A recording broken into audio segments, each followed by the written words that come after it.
अस्सलामुअलैकुम नाज़रीन, आप देख रहे हैं प्रोग्राम खबर क्या है और मैं हूं आपकी मेज़बान फरजाना सिद्दीक।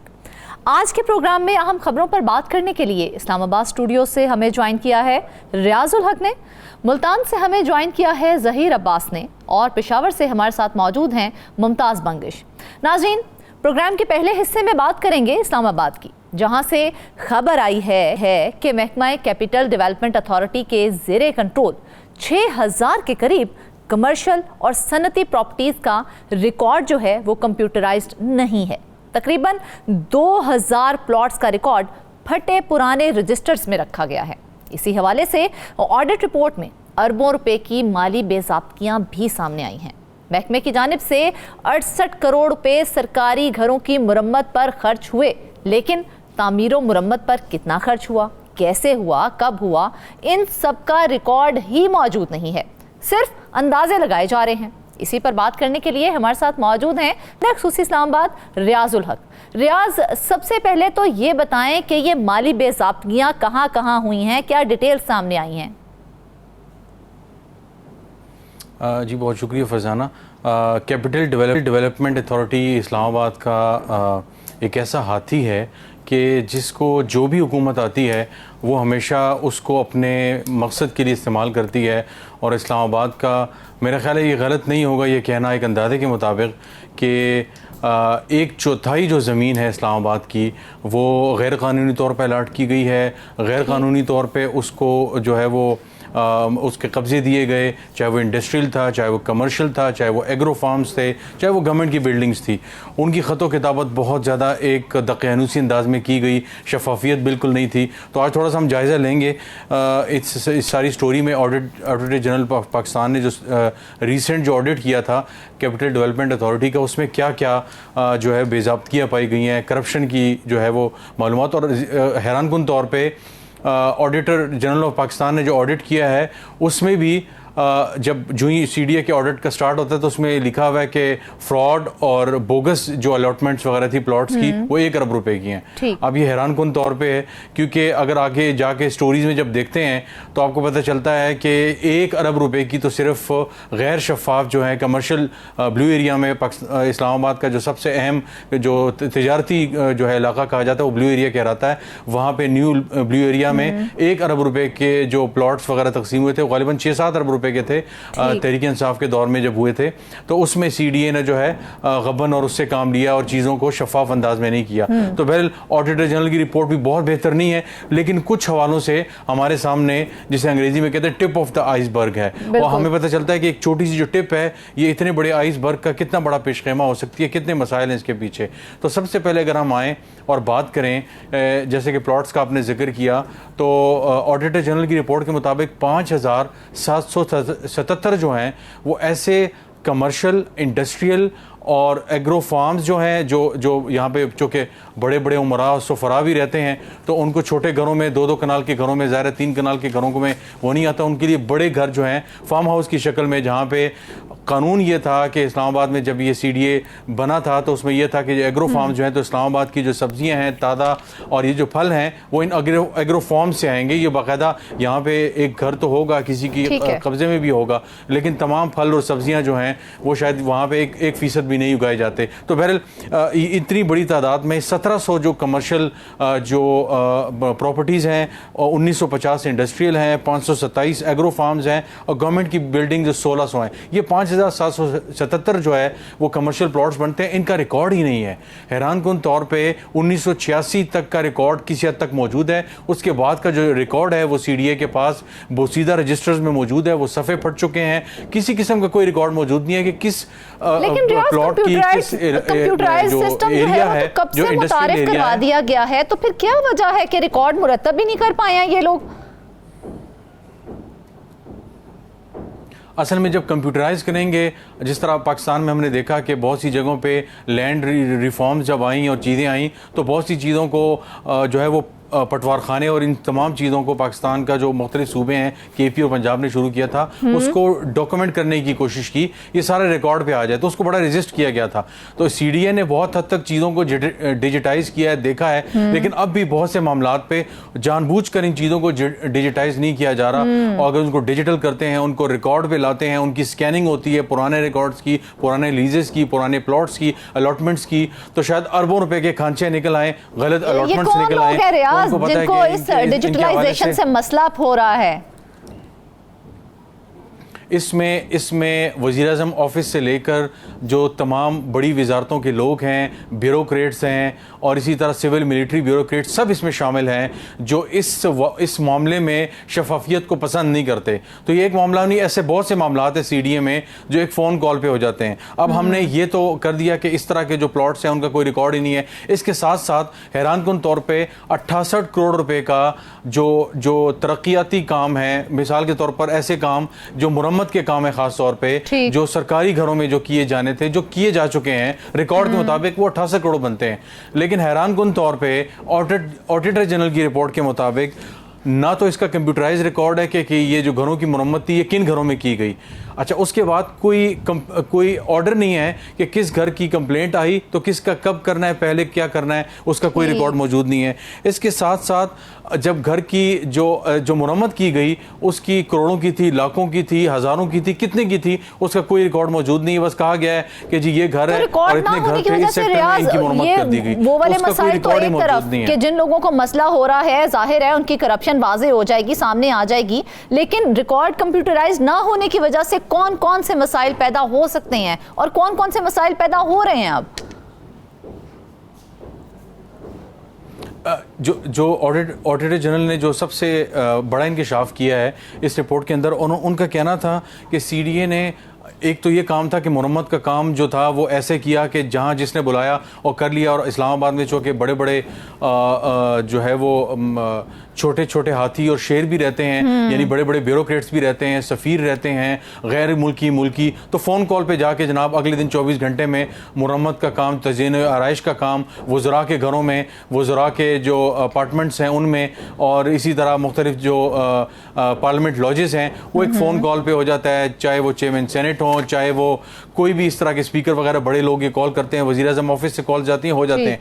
उसका नुकसान क्या है? उन्होंने ये बताया कि CDA का जो असल काम था उसके साथ साथ वो ये था कि जहाँ जहाँ वो जा रहा है मुरम्मत के लिए सारा कुछ, इसके साथ साथ CDA ने ये करना था कि एक सर्वे करना था कि कितनी जगहों पे फ्लड से प्रोटेक्शन है, इमारतों को पानी अगर आ रहा है, छतों से टपक रहा है, नीचे आ रहा है। हमने कुछ ऐसे पहले देखा कि पार्लियामेंट की छतें टपक रही थी, पार्लियामेंट लॉजेस की छतें टपक रही थी, उसका कुछ सर्वे मौजूद नहीं है। इसी तरह सीपेज के हवाले से इस पूरी जो बिल्डिंग्स की लाइफ है उसका एक सर्वे होता है, हर 10 साल बाद, 15 साल बाद एक सर्वे होता है इस बिल्डिंग की लाइफ के हवाले से, इसको कैसे बेहतर किया जा सकता है, उस तरह का कोई रिकॉर्ड मौजूद नहीं है। और हैरानकुन तौर पे यह भी कहा गया है कि जो CDA की जानिब से सरकारी घरों की तामीर और मुरम्मत पर खर्च दिखाया तो गया है,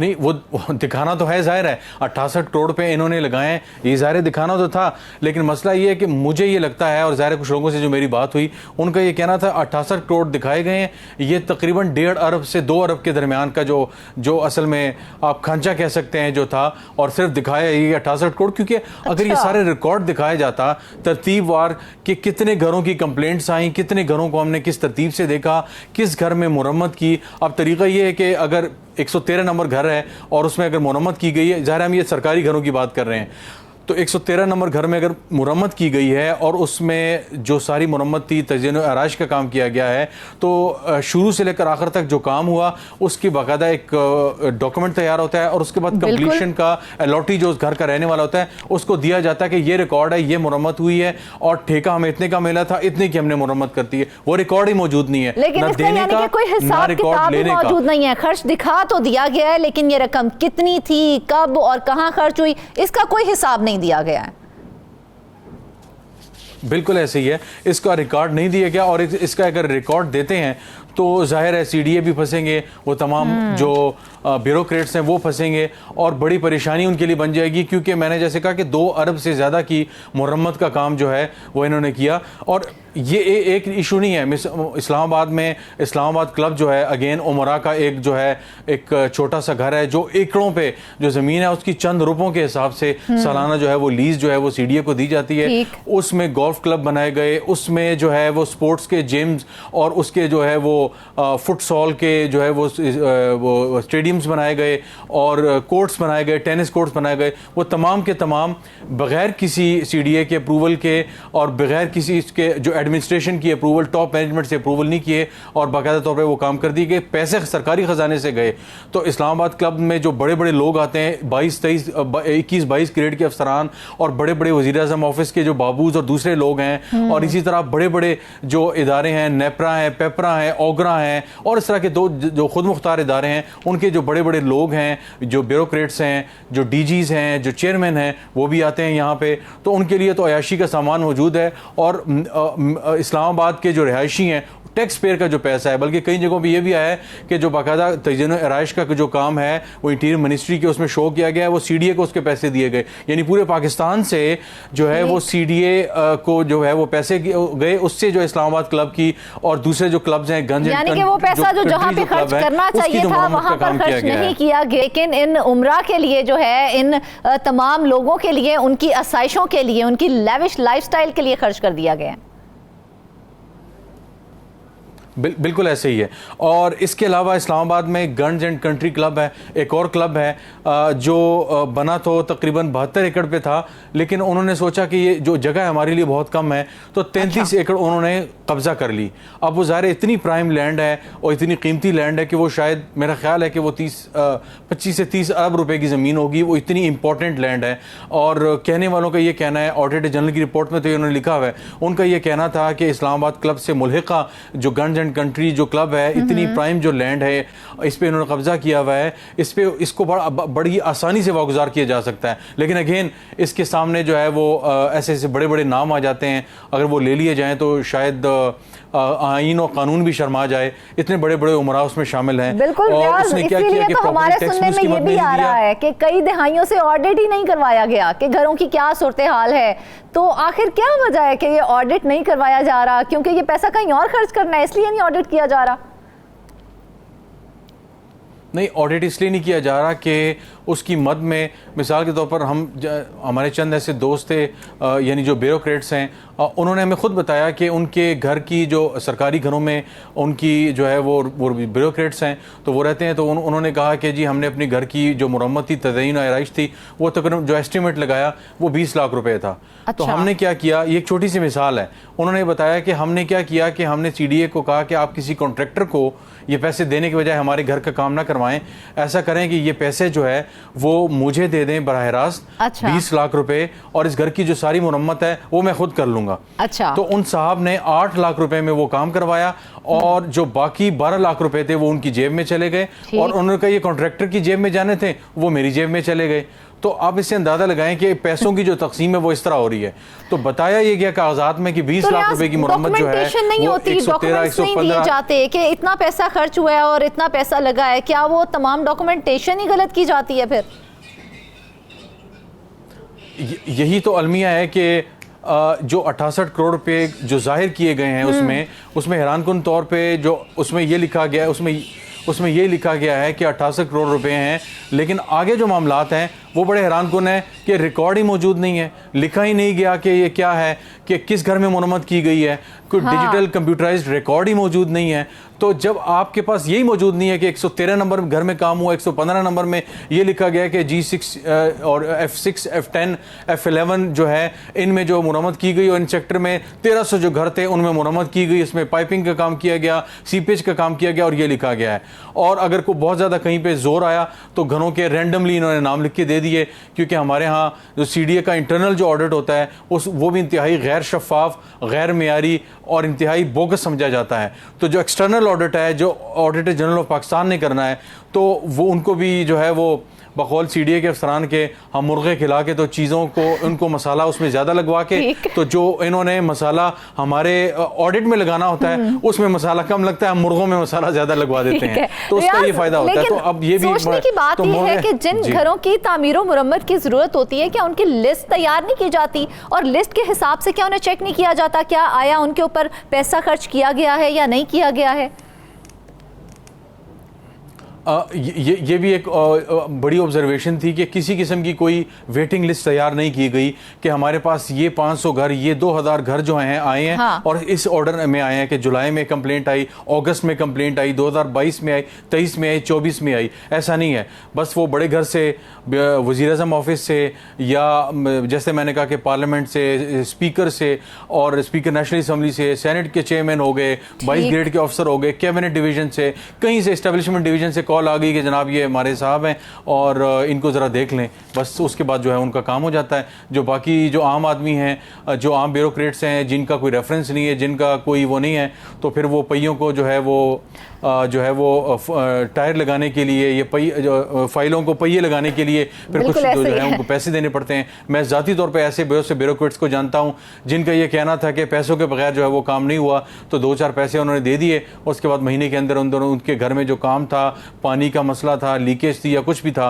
वो बेहतरीन अंदाज में हो गया। तो ये बहुत बड़ी बदकिस्मती है कि इस्लामाबाद जो पाकिस्तान की जो है वो एक किस्म की इंतज़ामी और माली शहरक समझी जाती है, यहीं से सारे अरबों रुपए के और खरबों रुपए के जो मामलात हैं तय होते हैं। उसके अंदर जो कैपिटल डेवलपमेंट अथॉरिटी, जो यहाँ की तरक्की का जो ज़ामिन इदारा है, अगर वो इस तरह चल रहा है तो पूरा मुल्क किस तरह चलता होगा, और वजारत ख़जाना और बाकी इदारों की तो वो तो उसके सामने हीच हो जाते हैं। तो ये बहुत बड़ा अलमिया है, और मेरा ख्याल है कि इस ऑडिट को ही अगर देख लिया जाए, इन ऑब्जर्वेशंस को अगर ऑडिट की भी बात कर ली जाए तो हमारे इतलात के मुताबिक ये बात भी सामने आई है कि ऑडिट हुकाम की जानिब से भी कई एतराज़ात उठाए गए हैं। क्या एतराज़ात थे जो उनकी जानिब से उठाए गए थे? उसमें सैकड़ों जो है वो एतराज़ात उठाए गए थे। मिसाल के तौर पर उन्होंने कई जगह पे जो ऑब्जर्वेशन दी वो ये थी कि आपने फराश टाउन में 6.5 अरब रुपए का जो आपने जो प्लॉट्स की जो अलॉटमेंट की है वो नॉन ट्रांसपेरेंट है, उसका रिकॉर्ड ही नहीं है। आपसे जब हम पूछते हैं कि आपने 6.5 अरब रुपए के प्लॉट्स ऑक्शन किए हैं, तो आप ये बताएं ये सारे जो कमर्शियल प्लॉट्स थे ये किस तरीके से ऑक्शन किए, और इसका प्रोसेस क्या था, बिडिंग का प्रोसेस क्या था, जो कंपनीज आई थी, जो लोग आए थे, उसका तरीका क्या था, शॉर्ट लिस्टिंग कैसे की आपने कंपनीज की, उसका रिकॉर्ड मौजूद नहीं है। तो फाइलों का जो अच्छा रियाज, एक आखिरी सवाल, क्या इन तमाम एतराज़ात का जवाब दिया गया? तकरीबन अगर कोई 500 के करीब एतराज़ात थे तो तकरीबन 350 के करीब जो एतराज़ात थे उनका जवाब ही नहीं दिया गया, और ऑडिटर जनरल ने बार बार उनसे कहा कि आप DAC को DPC डिपार्टमेंटल जो अकाउंटेबिलिटी या अकाउंटेंट की जो कमेटी होती है, फिर दूसरी जो कमेटीज़ होती हैं, उसका कोई रिकॉर्ड ही मौजूद नहीं है, ना आपने किए हैं तो आप बताएं। तो जैसे मैंने आपको कहा कि उन्होंने जवाब ही देना मुनासिब नहीं समझा, उसकी वजह ऐसा ही है, जवाब ही नहीं दिया जाएगा तो नाज़रीन करप्शन तो बढ़े जब एतराज़ात का ही जवाब नहीं दिया जाएगा, और जिन चीज़ों के लिए रकम फराहम की जाएगी अगर उन्हीं पर रकम वो खर्च नहीं की जाएगी तो करप्शन तो बढ़ेगी और फिर सवालात तो उठेंगे। वापस आएंगे एक ब्रेक के बाद।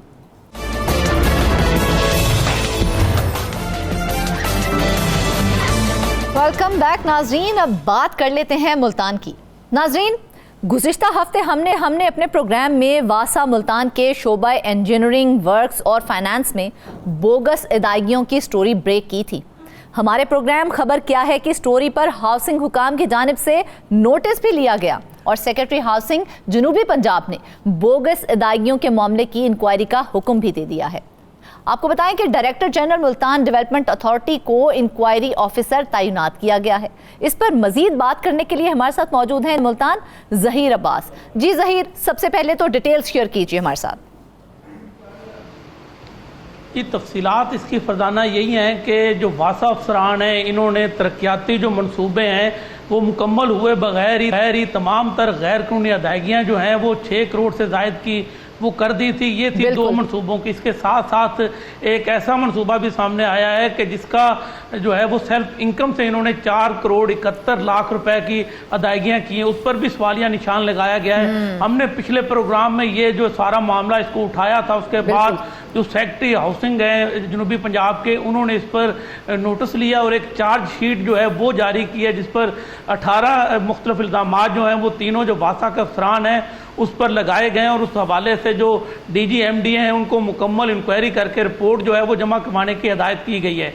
इसमें जो सेक्रेटरी हाउसिंग है उन्होंने MD वासा जो है उनसे भी राय तलब की है, उनसे भी मुतलका रिकॉर्ड जो है जो बोगस मनसूबे हैं, जो गैर कानूनी अदायगियाँ हुई हैं, या इसके अलावा जो रिकवरी के मामलात हैं कि रिकवरी बेहतर नहीं हो रही, कुछ ऐसे ही नहीं कि बड़ी बड़ी कंपनियां हैं जिनको फेवर दी जा रही है, जिनसे बिल ज़्यादा होते हैं लेकिन उनसे बिल जो हैं वो कम वसूल किए जा रहे हैं सीवरेज के, वाटर सप्लाई के। तो इस हवाले से संगीन नोयत के इल्ज़ामात जो हैं वो मजीद भी सामने आए हैं, जिस पर MD वासा से भी जो है वो राय तलब की गई है। उन्हें मुकम्मल रिकॉर्ड जो है वो फराहम करने की हिदायत की गई है ताकि उसका जो है उसकी रोशनी में उस तहकीकात को जो इंक्वायरी रेगुलर होल्ड की गई है उसको आगे बढ़ाया जा सके। पिछले प्रोग्राम में हमने जैसे बताया था कि एक इंक्वायरी जो है वो एंटी करप्शन में भी चल रही है। एंटी करप्शन में जो गैर कानूनी अदायगियाँ ये की गई हैं वासा अफसरान की जानब से, उसमें उन्हें तलबी नोटिस भी जारी हो चुके हैं। मुतलका रिकॉर्ड जो है वो भी एंटी करप्शन ने कब्जे में लिया है। और जो साइट थी, साइट का टेक्निकल विजिट भी हो गया। टेक्निकल टीम जो थी एंटी करप्शन की, उसने मौका विजिट किया तो देखा कि वहाँ पर 10% भी काम मुकम्मल नहीं हुआ था। जो कवानीन कहते हैं, कवानीन यही कहते हैं कि जब तक 100% काम मुकम्मल ना हो, उसकी जो फिजिकल इंस्पेक्शन है वो मुकम्मल ना हो, तब तक जो है वो 1 रुपए की अदायगी जो वो भी नहीं की जाती। मगर वासा अफसरान जो हैं इन्होंने अपने चहीते ठेकेदारों को नवाजने के लिए तमाम तर अदायगियाँ जो है वो एडवांस में कर दी गई थी, मगर 3 साल तक जो है वो काम किसी भी मनसूबे पर शुरू नहीं हुआ था। यही मामला था जिस पर सेक्रेटरी हाउसिंग जनूबी पंजाब जो है उन्होंने नोटिस लिया और रेगुलर इंक्वायरी करने के जो है वो अहकाम जारी किए हैं। ज़हीर, बिल्कुल ये हमारी काविशें हैं जो रंग ला रही हैं और उस पर जो है सवाल अब उठाए जा रहे हैं, लेकिन इतने बड़े पैमाने पर बेज़ाब्तियाँ हो रही थीं तो पहले महकमाना रेगुलर इंक्वायरी का आगाज़ क्यों नहीं किया गया था? जी, उसमें भी कुछ मामलात वासा के अंदर के ही थे कि वासा में मुसलसल जो हैं वो MD तब्दील हो रहे थे। जो साफ ज़ाहिर है जब उनका ऊपर का अफसर तब्दील होता है तो नीचे जो है मामलात वो कंट्रोल नहीं हो पाते। और बाज़ वक़्त ऐसे होता है कि जो मुतलका अफसरान थे जो जिन पर करप्शन के मुबैना बेज़ाब्तियों के इल्ज़ामात हैं, इनको समझा जाता था कि कुछ MDs के ये बड़े क्लोज हैं। उसके साथ साथ जो मुल्तान डेवलपमेंट अथॉरिटी है उसके जो पिछले DG थे उनके साथ भी इन अफसरान के बड़े अच्छे ताल्लुकात समझे जाते थे। यही वजह है कि इनके खिलाफ कोई रेगुलर इंक्वायरी जो है वो होल्ड नहीं की जा रही थी। ताहम एंटी करप्शन में कुछ शहरियों ने जो है वो दरख्वास्त दी थी जिसमें उन्होंने संगीन नोयत के इल्ज़ामात जो है वो लगाए थे और उसकी इंक्वायरी की इस्तदा की थी, जिसके बाद एंटी करप्शन मुल्तान ने जो है वो इंक्वायरी का आगाज़ किया था और उन्होंने मुतलका रिकॉर्ड भी कब्जे में लिया था। और जो मुतलका अफसरान है, जो जिम्मेदार जिन पर इल्ज़ामात लगाए गए हैं कि ये 3 जो अफसरान हैं इन्होंने मुबैना तौर पर गैर कानूनी अदायगियाँ की हैं, वासा के जो मफाद है उसको नुकसान पहुँचाया है, उनको भी गाए बगाए उन्होंने तलबी नोटिस जारी किया और उनसे भी पूछगछ का सिलसिला जो है वो जारी रखा हुआ है। ठीक है ज़हीर, बिल्कुल हमने स्टोरी ब्रेक की और उसके ऊपर अब कार्रवाई भी शुरू कर दी गई है। तो सेक्रेटरी हाउसिंग के अहकामात पर होने वाली इंक्वायरी अब कब तक मुकम्मल हो जाएगी? जी, उन्होंने जो वासा के MD हैं उनको तो उन्होंने कहा है कि जितना जल्दी हो सके अपनी राय से आगाह करें और जो तीनों अफसरान हैं इनके बारे में बताएं कि इनका दफ्तर में रवैया कैसा है, इनके जो माजी का जो ट्रैक रिकॉर्ड इनका है वो कैसा है, माजी में किसी करप्ट प्रैक्टिस में ये मुलव्वस थे या नहीं थे, उस हवाले से तमाम तर तफसीलात से आगाह करने का MD वासा को कहा गया है। तो ज़हीर, ये जो MD वासा से रिकॉर्ड या राय मांगी गई है, कोई टाइम लाइन दी गई है कि इतने टाइम पीरियड के अंदर अब हमें लाजमी ये जवाब चाहिए इसका? जी, होता यही है कि इंक्वायरी होल्ड तो कर दी जाती है, इंक्वायरी का आगाज तो कर दिया जाता है, लेकिन टाइम फ्रेम बावकात नहीं दिया जाता। इस मामले में जो MD वासा है उनसे 3 रोज के अंदर जो है तमाम तर तफसीलात मांगी गई थी, मगर अभी तक MD वासा की जानब से मुकम्मल रिपोर्ट जो है वो फराहम नहीं की गई। दूसरी तरफ आपको एक और बात बताऊं कि जो जिम्मेदार अफसरान हैं उनकी जानब से कोशिश यही की जा रही है किसी तरह से MD वासा को राम किया जाए और जो DG MD हैं जो कि इंक्वायरी अफसर मुकर्रर हुए हैं उनको भी किसी तरह से राम किया जाए। इस हवाले से वो मुख्तलिफ सियासी जो शख्सियात हैं उनसे भी मुलाकातें कर रहे हैं। कल की बात जो है वो सामने आई थी कि कल जो ये जिम्मेदार अफसरान है और दीगर जो वासा के बड़े बड़े अफसरान जिनके हम ख्याल समझे जाते हैं, इनकी एक खुफिया मीटिंग भी हुई है। उसमें इन्होंने एक लाएअमल तय किया कि किस तरह से इस इंक्वायरी को रोकने के लिए इकदाम करने हैं। तमाम जो ये उस मीटिंग में शरीक जो अफसरान थे उन्होंने इसी अज़म का इरादा किया कि किसी तरह भी किसी और को वासा में नहीं आने देना, क्योंकि वासा में अगर बाहर से कोई अफसरान आएंगे तो उनका जो एक बना हुआ ग्रुप उसके मफाद को शदीद नुकसान पहुंचेगा। अगर तो ज़हीर, इस मीटिंग के बाद आपको ये कार्रवाई चलती हुई दिखाई दे रही है या फिर रुकती दिखाई दे रही है?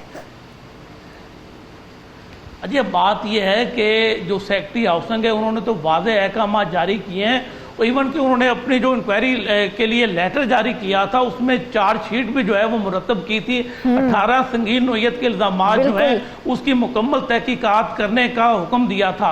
उसमें एक तो यही थे तरक्याती मंसूबे जो है, इसमें बोगस अदायगियों का जो मामला था ये तो मेन था ना ज़हीर, डिस्पोजल स्टेशंस की तामीर के नाम पर जो बोगस अदायगियां थी ये तो बड़ा मेन इल्ज़ाम था। इसके अलावा कौन कौन से इल्ज़ामात का सामना था वासा अफसरान को? जी एक तो कम रिकवरी करने के इल्ज़ामात का सामना था कि रिकवरी कम होने की जो वजह है वो यही है कि जो वासा का रिकवरी का शोबा है ये अपने कुछ चहीते जो आप सार्फिन समझ लें उनको नवाजा जा रहा है कि अगर किसी का कमर्शियल है तो उस कमर्शियल को वो डोमेस्टिक में बदल देते हैं, उनका टैरिफ तब्दील करके जो है वो कम अदायगियाँ जो है वो वसूल की जा रही हैं। यही वजह है कि इस तरह से जो है वो वासा के मफाद को नुकसान पहुँचाया जा रहा है। उसमें वाटर सप्लाई की जो स्कीम थी उस पर भी सवालात उठाए गए हैं कि वो स्कीम जो है उसमें गैर मेयारी जो मटीरियल है वो इस्तेमाल किया गया है। उसके अलावा जो वाटर प्रोटेक्शन प्लांट है वहाँ पर कुछ काम जो होने वाले थे उसकी किसी की टूटियाँ नहीं थी या किसी का फिल्टर जो है वो तब्दील करना था। तो ये जो छोटे छोटे मामला थे इसमें भी चहीते ठेकेदारों को नवाजने के लिए जो कवायद और ज़वाबत हैं उनकी खिलाफ वर्जी की गई थी अपने चहीते ठेकेदारों को, उसमें भी एडवांस अदायगियाँ जो है वो कर दी गई थी। इसी तरह कुछ ऐसी रकम थी जो कि सिक्योरिटी की मद में ठेकेदारों से वसूल की हुई थी, तो उसको ज़ाती जो बैंक अकाउंट है उसमें रखकर माहाना बुनियादों पर लाखों रुपए प्रॉफिट जो है वो भी लिया जा रहा था। ये इल्ज़ाम भी सामने आया है और उस पर भी तहकीकात करने की जो है वो हिदायत की है सेक्रेटरी हाउसिंग जनूबी पंजाब की तरफ से। अच्छा ज़हीर, एक और चीज़, हज़ारिया में डिस्पोजल स्टेशन की भी सेल्फ इनकम से जो कहा जा रहा है 3.5 करोड़ रुपए की गैर कानूनी अदायगियाँ की गई थी, ज़रा इस मामले के हवाले से डिटेल्स बताइए। अब देखें कि जब भी कोई तरक्याती मनसूबा शुरू होता है तो उसकी फंडिंग की जाती है, वो रकम जो है वो मुतलका महकमे को फराम की जाती है। इस मामले में हुआ ये था कि रकम मौजूद नहीं थी, जो फंड हुकूमत की तरफ से फराम किए गए थे उसमें ये रकम नहीं थी, लेकिन चूँकि चहीता ठेकेदार था उसको नवाजना था, तो जो इनकी माहाना बुनियादों पर रिकवरी होती है जो कि वाटर सप्लाई बिलों की मद में होती है, सीवरेज के बिलों की मद में होती है, तो उससे जो रकम वो सेल्फ इनकम कहलाती है, उसमें से ये अदायगियाँ कर दी गई। जी बिल्कुल वही सेल्फ इनकम कहलाती है और वो जो है उसका जो यूज़ किया जाता है वो जो मुलाजमीन है उनको तनख्वाहों की अदायगी के लिए किया जाता है, क्योंकि वासा जो है वो अपनी सेल्फ इनकम से जो है वो पेंशनर को पेंशन देता है और जो इनके मुलाजमीन हैं उनको तनख्वाहें फराम की जाती हैं। मगर इन्होंने किया ये कि उनकी तनख्वाहें जो है वो तखीर का शिकार हो गई और इन्होंने अपने चहीते जो ठेकेदार है उसको नवाजने के लिए सेल्फ इनकम से रकम उठाकर फराम कर दी है। तो एक केस ये था मोहल्ला हज़ारिया का, उसके साथ बोस्टर रोड पर एक तरक्याती स्कीम थी, उसका 4 करोड़ 71 लाख रुपए जो है उसकी भी सेल्फ इनकम से अदायगी की गई, जिसकी वजह से जो सैकड़ों मुलाजमीन थे उनकी तनख्वाहें जो है वो मुसलसल लेट होती जा रही थी। यानी कि तनख्वाहों को रोक दिया गया जबकि ठेकेदारों को नवाज दिया गया। जी इसी बात पे जो वासा के मुलाजमीन हैं उन्होंने भी तहफ़्फ़ुज़ात का इज़हार किया था, गाए बगाए उनकी तरफ से एहतजाज भी किया गया। चौक कचहरी पर उन्होंने जो पिछला एहतजाज किया उसके बाद कमिश्नर ऑफिस की तरफ से नोटिस लिया गया, डिप्टी कमिश्नर ऑफिस की तरफ से नोटिस लिया गया और असिस्टेंट कमिश्नर को भेजा गया, जिन्होंने मुज़ाहिरीन के साथ मामला तय किए, मुज़ाकरात किए, उन्हें यकीन दहानी कराई कि उन्हें तनख्वाहें जो है वो बर वक्त मिला करेंगे, जिसके बाद वासा मुलाजमीन ने अपना एहतजाज ख़त्म किया था। मगर ये एक माह की कहानी नहीं है, हर माह यही होता है कि सेल्फ इनकम से से रकम उठाकर किसी चहेते ठेकेदार को तमाम तरह अदायगियाँ कर दी जाती है। और जो वासा मुलाजमीन है वो 2-2, 3-3 हफ्ते जो है वो तनख्वाहों की राह तकते हैं कि उन्होंने अपने बच्चों की फीसें अदा करनी होती हैं, घर का किराया अदा करना होता है, दीगर जो उनका मामला आते हैं वो चलाने होते हैं, लेकिन हर माह उनकी तनख्वाह जो है वो लेट हो रही है। ताम कुछ ठेकेदार ऐसे हैं जिनको बर वक्त अदायगियाँ करने के लिए या उनको गैर कानूनी अदायगियाँ करने के लिए जो सेल्फ इनकम है उसी से रकम जो उठाकर उन्हें फराहम कर दी जाती है। अच्छा ज़हीर, जब हमने गुज़िश्ता प्रोग्राम में अपनी ये स्टोरी ब्रेक की थी उसके अंदर स्क्रैप का भी जिक्र किया गया था कि स्क्रैप की नीलामी ना होने से महकमे को नुकसान हो रहा है। कितना नुकसान हुआ और आखिरी बार जो स्क्रैप की नीलामी की गई थी वो कब की गई थी? जी ये तो पिछले 20 से 25 साल जो हैं उसका जो स्क्रैप का रिकॉर्ड है वासा के पास मौजूद ही नहीं था, जिस पर गाय बगाए जो है इनके एमडीज जो तब्दील होते थे वो आते ही मीटिंग जो है वो करते थे, उसमें वो मामला देखते थे और स्क्रैप के हवाले से कुछ शिकायत जो है वो मसूल होती थी। तो उन्होंने कहा कि वाटर सप्लाई का जो है वो एक स्टोर बनाया जाए स्क्रैप का, ताकि रिकॉर्ड जो है वो सामने आ सके। तो उसके बाद एक स्टोर जो है वो आर्थिक तौर पर कायम किया गया था। तो आखिरी दफ़ा जो नीलामी हुई थी वो 2021 में हुई थी। 2021 के बाद अब 3 साल हो चुके। इस 3 साल में 1 अरब से जायद की जो है वो वाटर सप्लाई लाइनें जो हैं वो तब्दील की गई हैं। तो साफ ज़ाहिर है जो पहले से मौजूद नकारा स्कीम थी, जो नकारा जो वाटर सप्लाई लाइनें थी, तो उसका जो स्क्रैप था वो किधर गया? तो उसका कोई रिकॉर्ड जो है वो वासा के पास मौजूद नहीं है और ना ही उस स्क्रैप की नीलामी की गई है। तो अगर नीलामी नहीं की गई तो इसका मतलब है स्क्रैप तो वहां पर मौजूद होना चाहिए ना? जी वही आपको बताने लगा हूं कि एंटी करप्शन ने इस मामले की भी तहकीकात इंक्वायरी शुरू कर रखी है। तो उन्होंने जो अपनी इब्तदाई रिपोर्ट मुरतब की थी उसमें उन्होंने बताया कि 5 करोड़ रुपए का जो स्क्रैप है वो गायब हो चुका है, उसका कोई रिकॉर्ड जो है वो मौजूद नहीं है। उस पर वो ये सोच रहे हैं कि जो मुतलका जो जिम्मेदार अफसर है उसके खिलाफ भी इंक्वायरी की जाए। और जो जिम्मेदार एसडीओ है उसके बारे में बताया जा रहा है कि उनकी मुद्दत मुलाजमत पूरी हो गई है, वो रिटायर हो चुके हैं और एंटी करप्शन के हिदायत पर जो वासा हुकाम है उन्होंने उसके जो वाजबात हैं, ग्रेजुएटी है, पेंशन है, वो रोक रखे हैं। अच्छा ज़हीर, वासा बाकायदा एक इदारा है, तो एक तरफ तो हो गई ना गवर्नमेंट की हाउसिंग सोसाइटीज़, दूसरी जानिब आ जाती हैं निजी हाउसिंग सोसाइटीज़, तो उनको सीवरेज के कनेक्शन दिए जाते हैं, उनके लिए एनओसी जो फीसें हैं उनका भी गबन किया गया था। ये मामला क्या था? जी ये भी कुछ मामला ऐसे थे कि कुछ निजी हाउसिंग स्कीमें थी जिनके साथ राव रस्म अच्छे थे वासा के कुछ अफसरान के। तो वासा अफसरान ने एनओसी जो उन्हें जारी किया जाता है सीवरेज कनेक्शन के लिए, उसकी फीसों की मद में भी करोड़ों रुपए की रकम जो है वो मुबैना तौर पर खुर्द-बुर्द की है।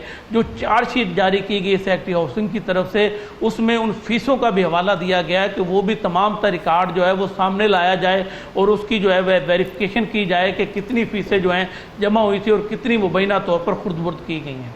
अच्छा ज़हीर, एक और मामला हमने उठाया था कि ठेकेदारों की जमा सिक्योरिटी को ज़ाती अकाउंट्स में रखवाकर मुनाफा जो है वो खुद लिया जा रहा था। कितना मुनाफा लिया जा रहा था?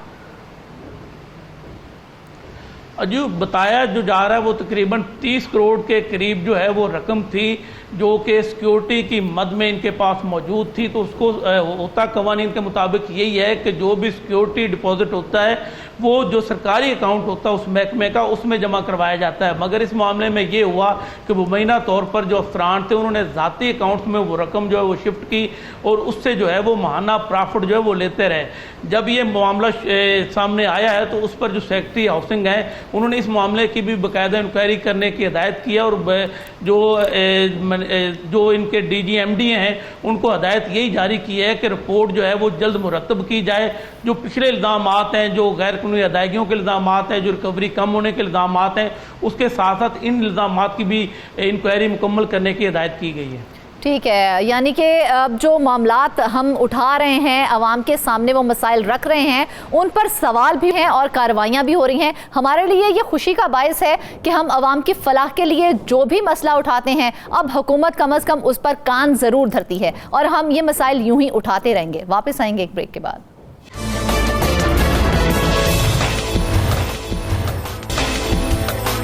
वेलकम बैक नाज़रीन, बात करेंगे खैबर पख्तूनख्वा की। तो तमाम तर दावों के बावजूद खैबर पख्तूनख्वा में तालीमी तरक्की में बेहतरी नहीं आ सकी है। महकमा तालीम की कारकर्दगी सिर्फ तबादलों और तरक्कियों तक ही महदूद है। सूबे भर के तमाम महकमों में सबसे ज्यादा स्टाफ रखने वाला महकमा तालीम ही है, लेकिन कारकर्दगी ये है कि प्राइमरी स्कूलों से लेकर हाई स्कूल तक तलबा की स्कूलों से ड्रॉप आउट की शरह में कमी नहीं आ सकी। बच्चे स्कूल में तो दाखिल कर दिए जाते हैं, लेकिन पहले साल या अगले चंद सालों में वो स्कूल जाना छोड़ देते हैं। लेकिन हुकूमत के पास ड्रॉप आउट की शरह कम करने का कोई मैकेनिज्म ही मौजूद नहीं है। नाज़रीन, स्कूलों में असातिज़ा तो मौजूद हैं, ऐसी सूरत हाल में ड्रॉप आउट की शरह को बेहतर बनाया नहीं जा सकता।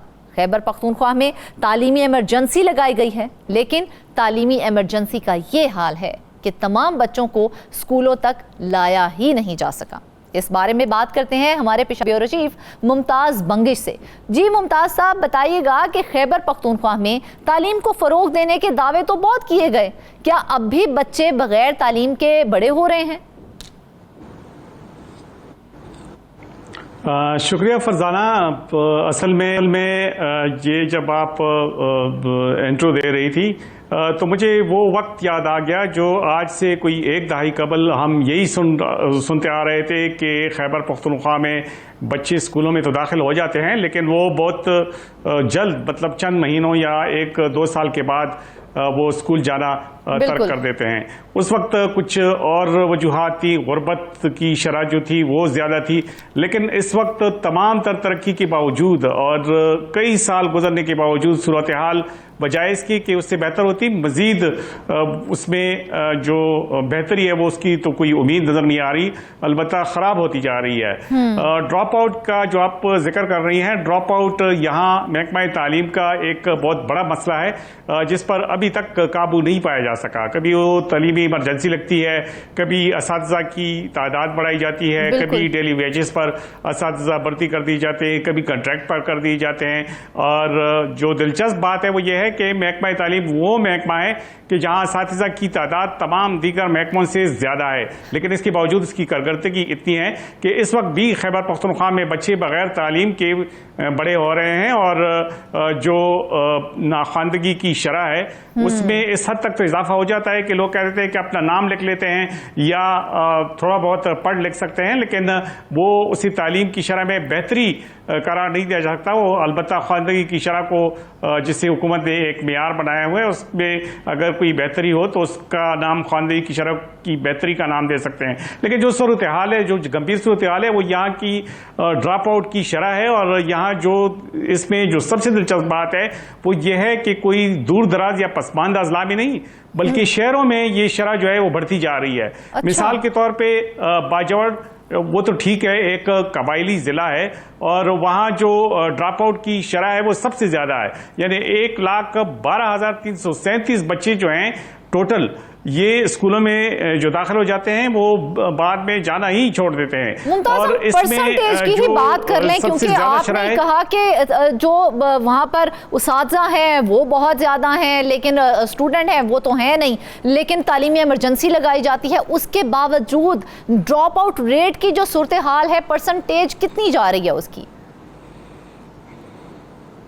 हाँ, वही सूरत हाल है कि मैं जिस तरह मैंने बाजौड़ का जिक्र किया, वहाँ पे 1,12,000 के लगभग बच्चे जो हैं वो ड्रॉप आउट हो जाते हैं स्कूल से, स्कूल में दाखिला ले लेते हैं और फिर छोड़ देते हैं। और उसमें मतलब कबायली जिला होने के बावजूद 76,000 उसमें मतलब लड़के हैं और 35,000 जो हैं उसमें लड़कियां, यानी लड़कियों की जो शरह है वो कम है निस्बतन स्कूल छोड़ने की। अच्छा। इसकी वजह यह है कि जो वहाँ की जो आबादी है, जहाँ मतलब जो फीमेल आबादी है, उनमें ये अवेयरनेस है कि इन्होंने पढ़ना है, लेकिन लड़कों ने चूंकि गुर्बत की वजह से आगे मुलाजमत करनी होती है इसलिए वो स्कूल छोड़ देते हैं और उनकी उन्हीं बच्चों की बहनें जो हैं वो स्कूलों में मौजूद होती हैं। लेकिन जिसका मैं जिक्र कर रहा था, जो शहरों की सूरत हाल है वो ये है कि पेशावर दूसरे नंबर पर है ड्रॉप आउट की शरह में। अच्छा। और यहाँ जो टोटल तादाद है वो 72,628 बच्चे जो हैं वो ड्रॉप आउट हो गए हैं और इसमें जो लड़के हैं उनकी तादाद 35,751 है और जो लड़कियां हैं उनकी तादाद 36,800 के लगभग है। लेकिन पेशावर में अगरचे अवेयरनेस भी ज़्यादा है, यहाँ पे ख़वातीन की तालीम पर दूसरे अज़ला की निस्बत एक सूबाई दारुल-हुकूमत होने के बायस तवज्जो भी ज़्यादा है, लेकिन इसके बावजूद यहाँ लड़कियाँ जो हैं वो उसकी ड्रॉप आउट की शरह जो है वो ज़्यादा है। तो ये हुकूमत के लिए भी काबिल तशवीश है। तीसरे नंबर पे हम ये कह सकते हैं कि ये सूरत हाल जो है वो खासी खतरनाक होती जा रही है। ये मसला जो है वो सिर्फ दीही इलाकों तक महदूद नहीं रह गया, ये तो शहरों तक भी आ गया है। बिल्कुल, सवात की मिसाल मैं आपको दे रहा था। सवात तीसरे नंबर पर है और यहाँ 47,000 बच्चे जो हैं वो ड्रॉप आउट हो गए हैं और इसमें 19,000 लड़के हैं और कोई 27,000 लड़कियां हैं। बजाय इसके कि वहाँ पे मलाला यूसुफजई ने भी काफ़ी काम किया, जो नोबेल इनाम याफ्ता है, वहाँ पे लड़कियों की तालीम पर खुसूसी तवज्जो दी गई, खुसूसन दहशतगर्दी के बाद जब लड़कियों को तालीम से दूर रखने की कोशिश की गई। लेकिन इसके बावजूद ये सूरत हाल है तो ये महकमा तालीम के जो अरबाब इख्तियार हैं उनके लिए एक काबिल तशवीश है और ख़तरे की घंटी जिस तरह से आप बता रही हैं ये वाकई बहुत ज़्यादा गंभीर मसला है।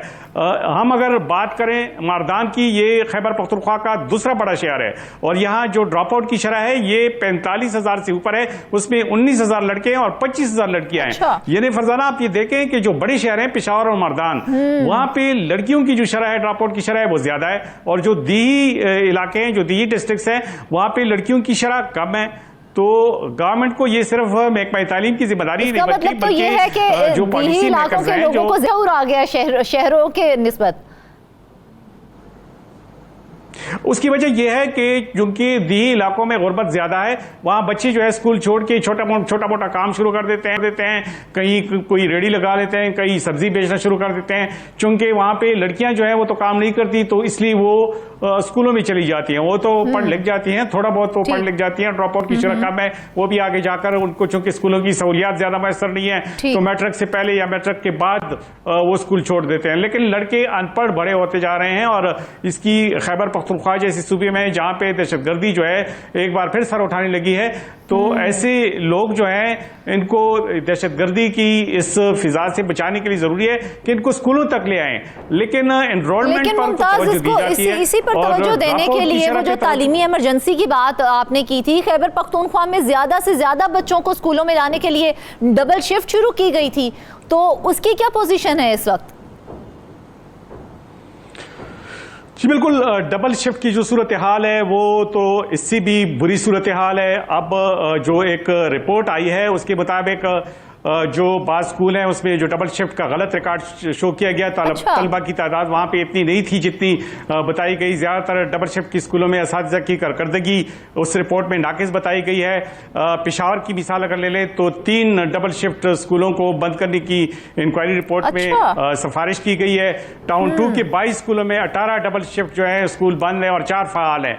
सेकेंड शिफ्ट के तलबा को मॉर्निंग में कपाया गया है, लेकिन जो डबल शिफ्ट की जो असातिज़ा है उनको तनख्वाहें दी जा रही हैं और ये कहा जा रहा है कि इन स्कूलों में डबल शिफ्ट शुरू है। हालांकि डबल शिफ्ट शुरू होने के बावजूद वो जो बच्चे हैं उनको मॉर्निंग शिफ्ट में कपाया गया है। अगर मॉर्निंग शिफ्ट में उनको कपाया जा सकता था तो फिर डबल शिफ्ट शुरू करने की जरूरत क्या थी। इसी तरह तलबा की तादाद कम होने के बावजूद बाद स्कूलों में डबल शिफ्ट शुरू है। असातिज़ा की मुलाजमत के खत्म होने के खदशे के पेश नजर ये डबल शिफ्ट अभी तक जारी रखी गई है बाद स्कूलों में।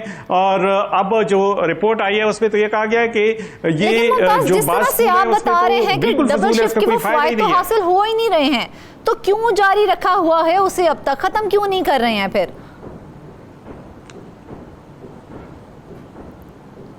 जी बिल्कुल, ये असल में मसला ये है कि चूंकि यहाँ पे जो असातिज़ा भर्ती होते हैं तो ये सिफारिश पे भर्ती होते हैं और उनके पीछे उनके जो मुंतखब नुमाइंदे होते हैं या बारसूख लोग होते हैं वो उनका जो है उनके पीछे होते हैं। तो इसलिए अगर डबल शिफ्ट को बंद कर दिया जाता है तो जाहिर है वो असातिज़ा अगर कॉन्ट्रैक्ट की बुनियाद पे है तो उनका कॉन्ट्रैक्ट खत्म हो जाता है। अगर वो परमानेंट बेसिस पे वो पढ़ा रहे होते हैं तो वो फिर किसी और स्कूल में उनका तबादला होता है। तो चूंकि मैं जिस तरह आपने खुद ही बताया कि ये तकर्रियों और तबादलों तक ये महकमा महदूद हो गया, तो ऐसे लोग फिर दूर के इलाकों में जाने के लिए तैयार ही नहीं होते। और यहाँ फरजाना मैं आपको एक और बात बताऊं, जो लोग डबल शिफ्ट की जो तनख्वाहें ले रहे थे कॉन्ट्रैक्ट पे, जिनकी 12,000 तनख्वाह थी, उनको 22,000 रुपए तनख्वाह दी गई। मतलब जो पॉलिसी बनाई गई थी उसके बिल्कुल बरक्स। हालांकि चाहिए तो ये था कि जो पॉलिसी उसके मुताबिक उनकी तनख्वाहें होती, क्योंकि लिस्ट में डाल सकते हैं क्या इस किस्म के उसातिज़ा को हम?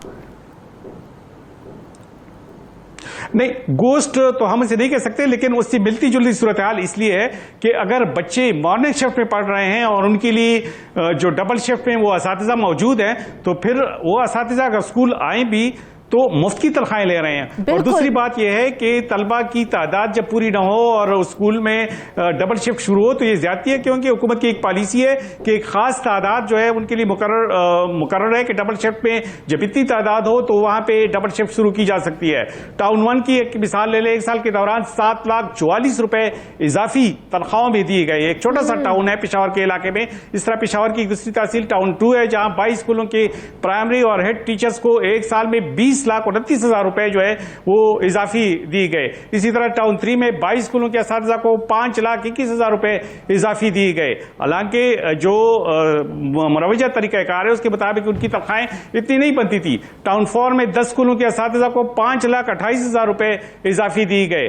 मजबूरी तौर पर 35 लाख रुपए से ज्यादा सिर्फ पेशावर शहर के उन स्कूलों में दिए गए जिसकी इंक्वायरी अभी की गई है। शायद कहीं दूसरे स्कूलों उसमें मामला इससे भी ज्यादा गंभीर हो। मुमताज, अगर हम एक रफली एस्टिमेट लगाएं तो डबल शिफ्ट के नाम पर कितने उस्तादजा की हायरिंग की गई है? ये तो पूरे सूबे में तो इनकी तादाद बहुत ज्यादा है, लेकिन अगर पेशावर की बात करें तो हर स्कूल में बाज असातिज़ा ऐसे हैं कि जहां पे स्कूल जो है उसमें तादाद कम है और टीचर जो है वहां पे मौजूद है, लेकिन इसके मुकाबले में बाज स्कूलों में तादाद पूरी है और उसके लिए सिर्फ 2 टीचर्स रखे गए हैं। तो तादाद के लिहाज से तो उन्होंने जितना भी उसका दिया था कि इतने लोग हम दाखिल करेंगे या इतने लोग हमारे साथ डबल शिफ्ट में मौजूद है, उसके मुताबिक ही उनकी भर्तियां की गई। लेकिन बाद में ये नहीं देखा गया कि अगर किसी स्कूल में डबल शिफ्ट की तलबा की तादाद पूरी ही नहीं है तो चाहिए था कि उन असातिज़ा को फारिग कर देते, और या अगर तादाद कम थी तो उनको मारने में कपाया जा सकता था। क्या कोई चेक एंड बैलेंस रखने वाला कोई इदारा या कोई ऐसा शख्स नहीं था जो उस पर चेक एंड बैलेंस रखता? बाकायदा तौर पे यहाँ पे मॉनिटरिंग का निज़ाम राइज रहा पिछली हुकूमत के दौरान भी और इस वक्त भी मौजूद है, लेकिन इसके बावजूद हाल ही में जब इंक्वायरी एक हुई सिर्फ पेशावर की सतह पर तो उसमें ये बेकायदगियाँ सामने आई। बाकी जो इसके अलावा जो बेकायदगियाँ बाकी इलाकों में है जहाँ पे डबल शिफ्ट है बाकी स्कूलों में, उसका फिलहाल कोई जो सरकारी तौर पर जो इंक्वायरी है वो नहीं हो सकी है। तो जब ये सूरत हाल हो कि डबल शिफ्ट में इधर लोग ही ना हो और उधर हमारी ड्रॉप आउट की शरह जो प्राइमरी स्कूल में बढ़ रही हो, तो इसका तो मेरा ख्याल है कोई फायदा ही नहीं है। अगर हम लाख कहें कि हमने इस साल जो एनरोलमेंट है वो डबल कर दिया है तो इसका फायदा इसलिए नहीं है कि उसी मुनासिबत से उधर ड्रॉप आउट हो रही है, उसी मुनासिबत से डबल शिफ्ट पे जो हम तादाद बता रहे हैं वो एक्चुअल तादाद वो है ही नहीं। तो हमारे जो असल मसाइल हैं न तो मुंतखब नुमाइंदे उसकी तरफ कोई तवज्जो देते हैं और ना ही वजीरों को इसका इल्म होता है। चले मुमताज, हम आपसे ही पूछ लेते हैं, आपने अच्छी खासी रिसर्च की है स्टोरी पर, तो आप क्या समझते हैं, क्या खैबर पख्तूनख्वा में तालीम के शोबे में भी तकर्रियां और तैनातियां असर और रसूख की बुनियाद पर ही होती हैं? बिल्कुल, जिस तरह के मैंने बताया है कि जब कॉन्ट्रैक्ट पे भर्तियां होती हैं या जो डेली वेजेस पे भर्तियां होती हैं उसमें भी बाकायदा तौर पे जो जिन असातिज़ा को लिया जाता है वो बाकायदा तौर पे मुंतखब नुमाइंदों की सिफारिश से आते हैं। बाज़ औक़ात तो अजीब सी वो क्राइटेरिया रख देते हैं। मिसाल के तौर पर डेली वेजेस की भर्तियां हो रही हैं, उसमें जो स्कूल्स हैं उसके लिए चाहिए कि एक जो मतलब रेगुलर असातिज़ा की भर्ती होती है उनका तालीमी मेयार का जो क्राइटेरिया है वही हो। कॉलेजेस में जो सेकंड ईयर और फर्स्ट ईयर के उसको पढ़ाते हैं उसमें क्राइटेरिया जो होना चाहिए वो एक मतलब मास्टर डिग्री होल्डर जो होना चाहिए। वहां पे अक्सर लिखा होता है कि उसके लिए एमफिल और पीएचडी की जरूरत है। डेली वेजेस पे कौन ऐसा शख्स होगा कि जो पीएचडी हो और वो वहां पे आके पढ़ाए सिर्फ चंद हजार की तनख्वाह पे? तो अगर वो वहां पे आता भी है तो वो क्या पढ़ाएगा उसको? यानी कि बस अपनी मर्जी की तैनातियां होनी चाहिए, फिर बच्चों का मुस्तकबिल दाव पर लगता है तो लगता रहे, उनके मुस्तकबिल को यानी कि कमी खातिर में लाया जाता है। फिर बिल्कुल, जो बच्चों का मुस्तकबिल है उनके लिए चाहिए है कि ये बजाय इसके कि ये एकदम एक फैसला कर ले कि यहाँ पे चूंकि तादाद स्कूलों में ज्यादा है डबल शिफ्ट शुरू कर लें, पहले ये अंदाजा तो लगाएं कि डबल शिफ्ट में आप कितने बच्चों को ला सकते हैं। उस स्कूल के जो इंचार्ज होता है, जो हेडमास्टर होता है, जो प्रिंसिपल होता है, उसको कम से कम वो मुर्द इल्जाम तक ठहराएं कि आपने इतने बच्चों का कहा था, उसके लिए हमने 5 असातिज़ा भर्ती किए हैं और उसमें एक असातिज़ा जो कि 40 की तादाद पे एक उस्ताद अमूमन ये एक मियार रखा गया है, तो वो भी जब पूरा नहीं होता तो इसका जिम्मेदार तो वो प्रिंसिपल है जिसकी स्कूल में डबल शिफ्ट शुरू की गई है, और या जहां पे ड्रॉप आउट की शरह है वहां पे उसका जिम्मेदार वही प्रिंसिपल होना चाहिए जिसकी स्कूल में ड्रॉप आउट की शरह ज्यादा है। पेशावर जैसे शहर में या मर्दान जैसे शहर में जब इतने बच्चे स्कूलों में दाखिल होकर ड्रॉप आउट होते हैं तो जाहिर है उसकी जिम्मेदारी तो कोई ना कोई कबूल कर ले। रिजल्ट की तो ऐसी भी ये सूरत हाल है कि सरकारी स्कूलों में अगर किसी स्कूल में तमाम बच्चे भी फेल हो जाएं तो कोई कारकर्दगी नहीं देखी जाती और ना ही किसी स्कूल के सरबराह को और ना ही असातिज़ा को उसकी सजा मिलती है। तो मुमताज, जब हल तक क्या है ये इसका? अमल ना हल हो क्या तो है? तब तक इसका हल सिर्फ और सिर्फ यही है कि हमारे जो वजीर मशीर और जो हुकूमत में जो लोग बैठे हुए हैं वो एक ऐसी पॉलिसी बनाएं और इस पे फिर उस पे अमल दरामद को भी यकीनी बनाएं। सिफारिश पे भर्तियां मुकम्मल तौर पर बंद कर दे। इसके अलावा जो गैर जरूरी भर्तियां होती हैं डबल शिफ्ट के नाम पे या कॉन्ट्रैक्ट के नाम पे उसका सदेबाब किया जाए, और इसके अलावा जो तालीमी मियार है उसके लिए एक क्राइटेरिया बनाया जाए कि जिस स्कूल की कारकर्दगी ठीक ना हो, जहां ड्रॉप आउट की शरह ज्यादा हो, जहां एनरोलमेंट की शरह कम हो, उनके खिलाफ कार्रवाई की जाए। जब तक इनके खिलाफ कार्रवाई नहीं ना हो, सजा और जजा का अमल ना हो, तब तक ये सूरत हाल ऐसी ही रहेगी। और लेकिन ये जो मामला उठाया गया है कि अब तक इस हवाले से कोई कार्रवाई की गई है मुमताज, क्योंकि ये मामला तो थोड़ा सा अब सामने आ गया है ना। ताहाल जो है इस किस्म की कोई कार्रवाई नहीं की गई। अलबत्ता डबल शिफ्ट की सिलसिले में जो सिफारिशात दी गई हैं उसके मुताबिक ये है कि बाज़ स्कूलों में जहां पे डबल शिफ्ट की जरूरत नहीं है वो उससे खत्म करने के लिए कहा गया है, और बाज़ जो असातिज़ा हैं उनको फारिग करने के लिए कहा गया है, और जिनको इजाफी तनख्वाहें दी गई हैं जो बेकायदगी हुई हैं उनसे रिकवरी के लिए भी कहा गया है। लेकिन ताहाल अमली तौर पर कुछ नहीं जा सका है।